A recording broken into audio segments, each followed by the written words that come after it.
सर्वप्रथम श्री स्वामी समर्थ सर्वांना आजचा दिवस खूप छान आनंदाचा आणि आरोग्याचा जाओ।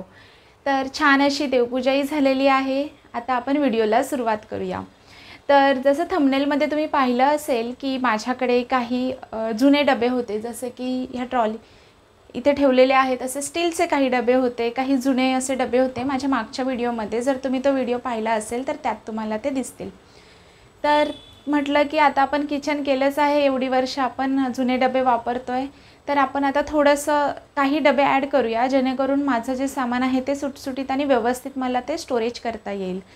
तर आधी काय करायचं की माझ्याकडे हे जे स्टीलचे डबे होते, माझ्या किचनमध्ये जागा खूप कमी होती, म्हणून जे स्टीलचे डबे होते ना त्याच्यामध्येच मी कडधान्याचे पॅकेट्स असे बांधून ठेवायचे, जेव्हा लागतील तसे मी यूज करायचे। तर म्हटलं आता आपल्याकडे झालेलं आहे किचनचं काम, तर आपण त्यासाठी काही डबे ऑर्डर करूया। तर मी ऑनलाईनवरती पाहिलं होतं, तर मला एवढं आवडलं नाही। म्हटलं क्वालिटी कशी असेल किंवा काय, हा सर्व म्हणजे प्रश्नच होता ना शेवटी। म्हटलं की जाऊ आपण डीमार्टमध्ये बघूया। फर्स्ट सामान जेव्हा भरायला गेले घरातलं, तेव्हा मला असं दिसलं की तिथे भरपूर सारे डबे होते, परंतु कोणते डबे घ्यावे हे मला कळत नव्हतं। त्यामुळे मी सॅम्पलसाठी असे डबे आणले होते ज्याच्यामध्ये मी डाळी वगैरे ठेवल्या होत्या। तर हे डबे आहेत ते मला छान वाटले। हे जे डबे आहेत ना, दोन साईजमध्ये मिळतात। एक ही साईज आहे आणि ह्या डब्यांची कॉस्ट बघा, जर तुम्हाला घ्यायची असतील ना तर इथल्या डीमार्टमध्ये खूप छान आहे, किंवा कुठल्याही डीमार्टमध्ये हे जे आहे इझी लिहिलेलं आहे, इझी एअरटाईट कंटेनर्स हे आहे। हे डाळी वगैरे ठेवण्यासाठी भरपूर उपयोगी पडतील। तर असे हे कंटेनर्स आहे, हे मला खूप आवडले। तर ह्याच्यामध्ये मी सुरुवातीला सॅम्पलसाठी मी 2 डबे आणले ज्याच्यामध्ये मी काही डाळी भरून ठेवल्या। तर म्हटलं बाकीचे कडधान्य भरण्यासाठी हे डबे उपयुक्त आहेत। तर हे डबे कलरही छान आहे आणि एअरटाईट आहेत हे, आणि हे काचेचे नाही आहेत, हे प्लास्टिक किंवा फायबर बोलाल तर त्याचे आहेत। हे जे आहे डबे चांगले जास्त काळ टिकणारे आहेत आणि ह्याची कॉस्ट आहे इथे दिलेली आहे 79 रुपीज मध्ये हे डबे आहेत। इथे उलटं दिसत असेल मोबाईलमध्ये, परंतु इथे लिहिलेलं आहे 79 रुपीज। तर असे काही डबे मी विकत घेतलेत।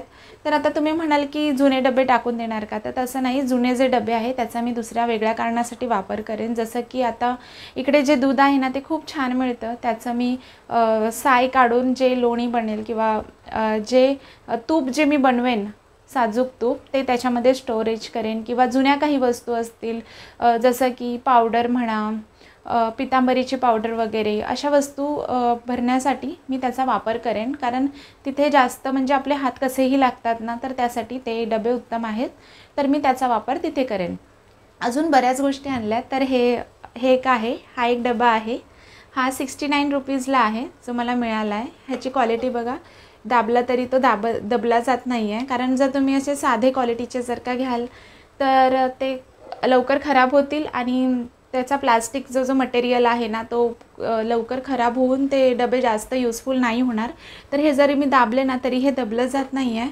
तर त्याला हे असं झाकण आहे, जे असं जर ठेवलं ना मी तर असं दिसायलाही छान दिसतं। आणि मी हे एकाच कलरचे आणि एकाच शेडमध्ये घेतलेत, कारण जर आपण कलरफुल डबे घेतले ना तर आपलं किचन भरपूर भरलेलं दिसतं, आणि असे डबे घेतले तर आपलं किचन सिंपल आणि स्वीट दिसतं। तर हे 69चा हा एक कंटेनर आहे। असे मी 3 ते 4 असे कंटेनर मी घेतलेले आहेत।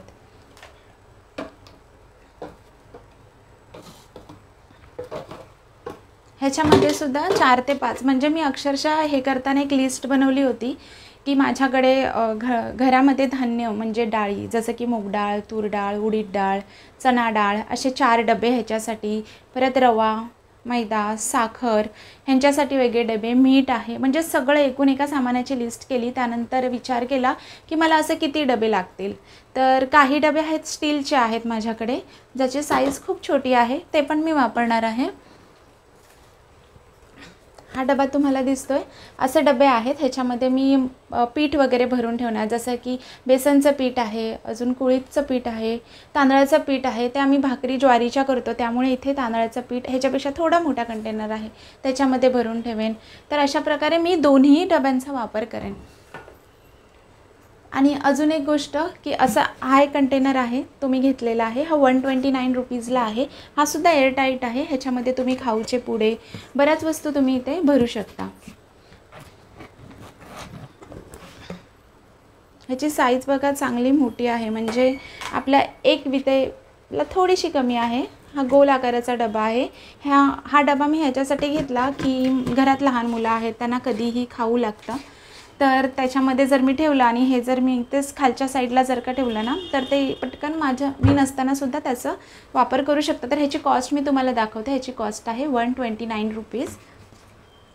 असा मी एकच डबा घेतलेला आहे आणि दोन डबे आहेत जे मी अशा साईजचे घेतलेले आहेत।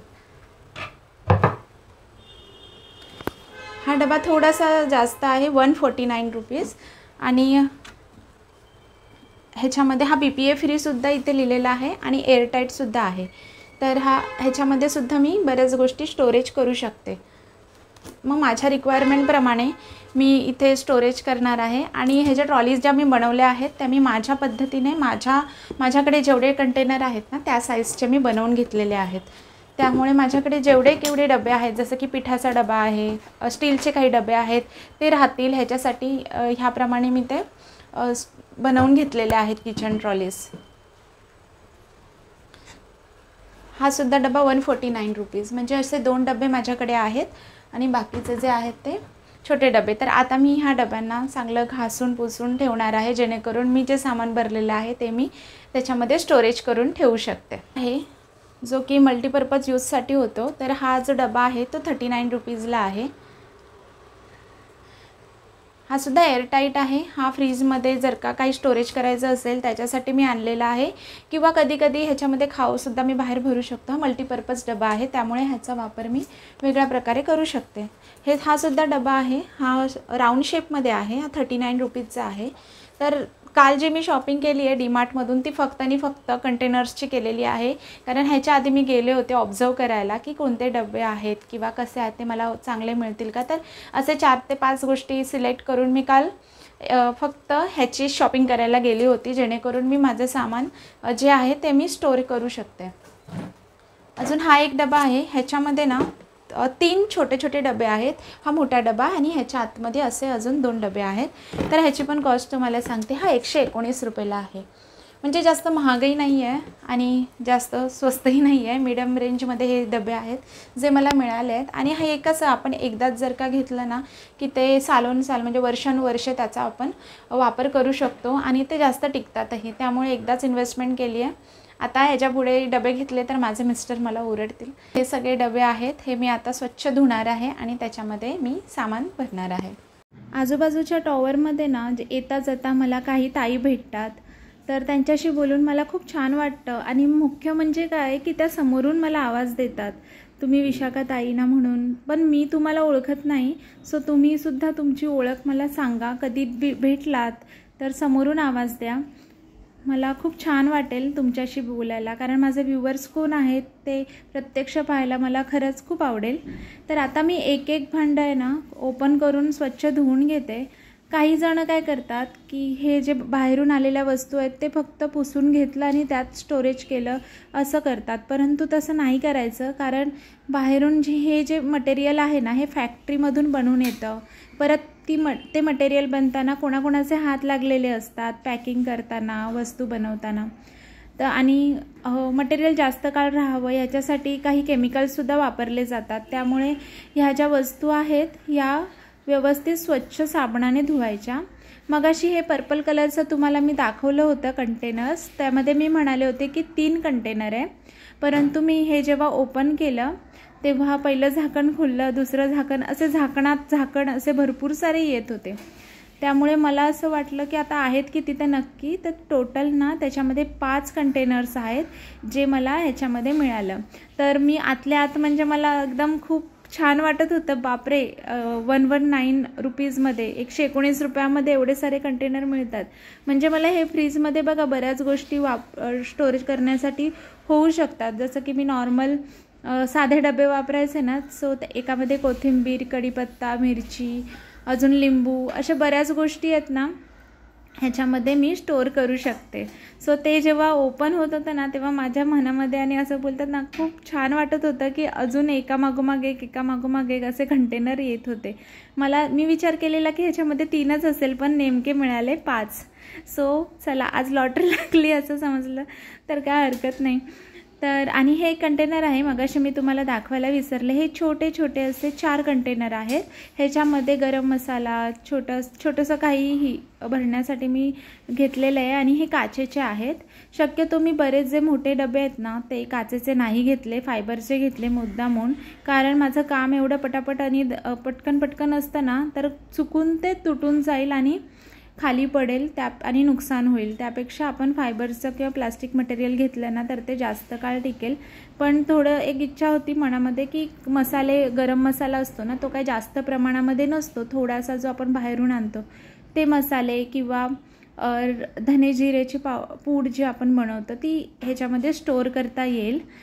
त्यासाठी काचेचं कंटेनर आहे ते योग्य राहील. ह्याच्यासाठी मी आता सगळे डबे आहेत ते एक एक स्वच्छ असे धुवून घेते आणि धुतल्यानंतर ना एक वेगळा टास्क असतो, ते म्हणजे सुकवायचं आणि त्याच्यानंतर ते स्टोरेज करायचं. सो ते आता काम चालू आहे. ग्रे कलरच्या झाकणाचे जे मोठे कंटेनर आहेत ना ते कंटेनर आहेत जोयो कंटेनर. तर तुम्ही तिथे गेल्यावरती प्लास्टिक मटेरियल्समध्ये जोयो कंटेनरमध्ये वेगवेगळ्या शेपमध्ये कंटेनर्स आहेत, ते सुद्धा तुम्ही तिथून परचेस करू शकता. हे किचनचं काम करण्याआधी ना मला एक व्हिडिओ अपलोड केला होता ज्याच्यामध्ये नॉन मॉड्युलर किचन म्हणून होतं. जर तुम्हाला नॉन मॉड्युलर किचन करायचं असेल आणि ते कसं सेट करायचं असेल त्यासाठी तुम्ही तो व्हिडिओ पाहू शकता. तो व्हिडिओ अपलोड केल्यानंतर एका ताईंनी मला विचारलं होतं, तुम्ही किचनचं काम करणार आहे ते कुठून करणार आहे ते आम्हाला सांगा. तर तुम्हाला पण जर का प्रॉपर इंटेरियर करता नाही आलं पण तुम्हाला काही बेसिक गोष्टी करायच्या आहेत, जसं की किचन ट्रॉलीज बनवायच्या आहेत, सेफ्टी डोअर बनवायचं आहे, वॉर्डरोब बनवायचं आहे, POP, तर एक जण आहे जे करून देतं. तर माझे मिस्टर तिथे डोंबिवली स्टेशनपासून जे मॉड्युलर किचनचे जे शॉप्स आहेत ना तिथे इन्क्वायरी करत होते. सो तिथे इन्क्वायरी करत असताना त्यांना एक शॉप भेटलं ज्याच्यामध्ये त्यांनी रिजनेबल प्राईजमध्ये ह्याचं बजेट सांगितलं. तर आमच्या किचन ट्रॉलीचं मेजरमेंट म्हणजे नॉर्मल ज्या बेसिक ट्रॉलीज येतात ना किचन कट्ट्याच्या खाली आणि वरचे जे प्लॅटफॉर्म आहेत ते वेळ फक्त त्याने 1,30,000ला सांगितले. त्यानंतर मी काही ॲडिशन केले, जसे की हे जे समोर जे बॉक्स दिसत आहेत ब्ल्यू कलरचे, जे मला इझिली काही घेण्यासाठी उपयुक्त होईल. म्हणजे किचन काउंटरटॉपवरती न ठेवता मला ते वरती ठेवायचे होते, म्हणजे खाली गर्दी होणार नाही. याच्यासाठी मी ते बॉक्स बनवून घेतले की जे ओपन आहेत ते. परत जिथे मी गॅसची शेगडी ठेवली आहे तिथेसुद्धा एक मोठं असं उंच कपाट आहे, ते सुद्धा मी त्याला ॲड करायला सांगितलं. तर हे सर्व ह्याची जी पूर्ण कॉस्ट आहे ती 1,40,000 एवढी त्यांनी आम्हाला त्याच्यामध्ये करून दिलं. बाकीचे जे होते ना शॉप्स त्याच्यामध्ये सुद्धा सगळं अवेलेबल होतं, परंतु ते खूपच महाग सांगत होते. 1,75,000, काही जण 1,80,000, जे की माझ्या बजेटच्या बाहेर होतं. तर इथे बघा बाहेरून माझ्या किचनमध्ये जी ड्राय बाल्कनी आहे ना तिथे असा व्ह्यू दिसतो. ॲक्च्युली प्रॉपर नजारा त्या साईडला आहे, त्या साईडला जे फ्लॅट्स आहेत ना त्यांना आहे, परंतु माझ्या इथे सुद्धा काही वेगळा म्हणजे असं एकदम MLCP जरी व्ह्यू आला ना तरीसुद्धा इथे पाहण्यासाठी बरेच आहे. आता बघा, माणसाला जर का छंद जोपासायचा असेल ना तर तो कसाही जोपासतो. आज संडे आहे, संडेच्या दिवशी काही माणसं झोपत आहेत, तर इथे सकाळी 7:30 वाजल्यापासून ही जी मंडळी आहेत ही क्रिकेट खेळत आहेत. म्हणजे ऑफिसला जाणारी मंडळी. आता ह्यांचा छंद जोपासायचा आहे म्हणजे संडेचा दिवसही वाया नाही घालवत आहेत. सो ज्याला छंद जोपासायचा आहे ना ते लोक कसाही छंद त्यांचा जोपासू शकतात.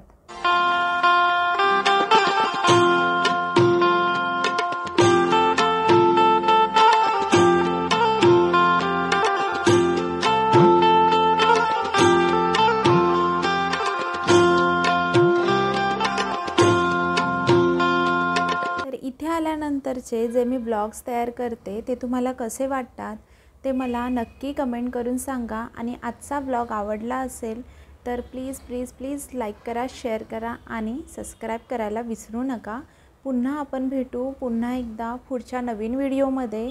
तोपर्यंत सर्वांना श्री स्वामी समर्थ.